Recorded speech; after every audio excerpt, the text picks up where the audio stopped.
Now we are going to talk about foam fire extinguisher.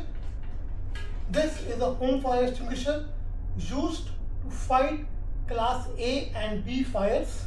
Class A fire happens because of any carbonaceous material like paper, wood, etc. And class B is flammable liquid.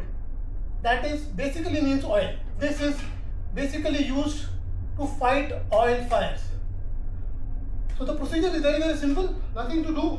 Remove the tag, remove the safety pin, press this nozzle and point your nozzle at the fire.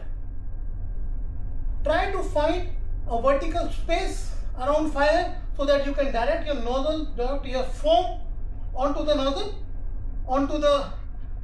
try to direct your nozzle to a vertical space from where the foam can slide and make a covering over the fire so that no more oxygen comes into the contact and the fire triangle breaks. It works on the principle of smothering. It removes oxygen from the fire and hence the fire is extinguished. This particular foam extinguisher is a pressurized foam type extinguisher. That means that it contains a mixture of foam and water, and rest of the space on the top is filled with pressurized CO2 or nitrogen.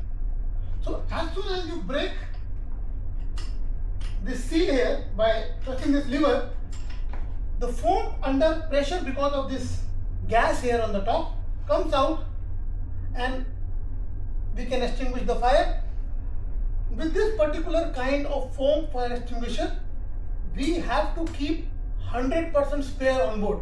That means if you have 10 foam extinguishers as per your safety plan, you need to have 10 spare because we cannot refill them on board. They have to go ashore, filled up and come back to ship. So that is why we need to have 100% spare so that in case we use, we can instantly replace it. Again, the procedure is very simple. Remove the tag, remove the pin, press the nozzle and direct your nozzle. That is all. Very simple. Nothing much to do. Yeah. Thank you.